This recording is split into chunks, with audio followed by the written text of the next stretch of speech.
Alafia Lamozu Dumare. Voice still gone, but we gonna keep it moving. Listen, I was in a live this morning, and the Babalawo that was speaking spoke on having rest of mind, and my veterans, my comrades, y'all came to mind. So whether you're a veteran or not, of course, feel free to stay. But I'm looking for my veterans: combat, non-combat, toward, not toward, sniper, ranger, whatever. Where are you? Because I have some information for you. Hopefully it's helpful. And again, these are my veterans that are in Ifa. Veterans that are in Ifa. Okay, so this Babalawo, he brought up Okambale, which pretty much means have a rest of mind, right? But I thought about my veterans because a lot of times when we come home or when we come off of duty, you are trained to go. Go at all times, even when you're resting. So what does rest of mind mean? And then also considering that in all the regions of Yoruba land, these sayings or these habits, these rituals can vary. Okay, I'm back. So going back to Okambale, I heard this out of a Shokbo first, and I heard it as Fokambale, Fokambale, instead of Okambale, they say Fokambale. And usually that's associated when you are emotionally driven. Your emotions are high and you're like, I'm gonna get them. Or you have a lot of worry on your heart. Y'all are looking at the Etsy shop. But what that would also be done with is that you would take your hand, tap your chest, and then tap the ground. It's almost like you're putting your worries, you're giving your worries to your Orisha. You're giving your worries to your Egungun. You laying it on the mountain for the Lord, as the Christians would say, right? Laying it all on the mountain. That's what you're doing. So you're taking that Fokambale, you're taking that, and you're putting it on the ground. This next one is out of Oshokbo as well. And I look at it as this more of like a superstition. You're using your superstitions to get you back in alignment. It's almost like how we Galagichi, if we hear of bad news, we touch that place and we be like, oh Lord, play the blood of Jesus over we, right?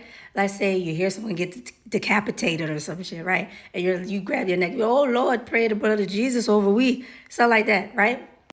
This next one, to help you calm your mind, is to bring you back in check. It's like a snap. Audio tusi badale mi. Audio tusi badale mi. It means like your head rolls on the ground.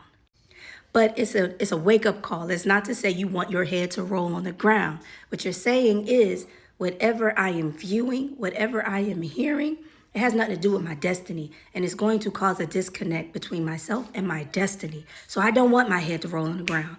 I don't want my head to roll on the ground. That's what you're saying. It's like, snap out of it. I don't want to be a part of this. Snap out of it. I like to use this on whenever I'm going down a rabbit hole in my mind too. So overthinking. When you find yourself ruminating on something, you're just thinking and thinking and thinking and thinking. Audio tusi badale mi. It's like, no, my head is not going to roll on the ground. It's almost like when we say for Kabiesi Shango Oba Koso, like the king did not hang himself, right? A similar context, if you will. Another instance where I've heard this used is getting bad news, right? For those of us that are prayer warriors, right? So we hear some bad news and we're like, oh, Lord, let me pray for the people. Let me pray. Oh, God, I pray that don't happen to us. Oh, my good. You know, those people that have an emotional response to every damn thing. A lot of times when you hear bad news, if you are one of them people, you can definitely audio tusi badale me, because it has nothing to do with you. Just because you heard the news doesn't mean you have to have a reaction. And usually that reaction will cause you to suffer the same consequence, the same or similar consequence. It has nothing to do with you. Audio tusi badale mi. This last one I learned while studying under Babalawo in Ibadan. And it is more so a ritual. And it is a ritual that the godparent would perform to assist the godchild. This godchild would be an overthinker. This godchild would be stuck in fight or flight, super anxious, dealing with anxiety, overwhelmed, okay, to boot. A veteran, because veterans, no, because I remember, right? We don't let up. We've done the Fokambale. We've done the Oriotusi Badalemi. We've done the breath work. We've done the prayers. We've gone for a run. And that Ori is not settling. So this is done to assist that godchild in settling and grounding their Ori. Of course, we have our Ori cleanses and our spiritual baths. However, these are remedies for our everyday, right? When we are not able to do the spiritual bath in a moment, when we are triggered, and this is a way to course correct to keep us in alignment. Ashe.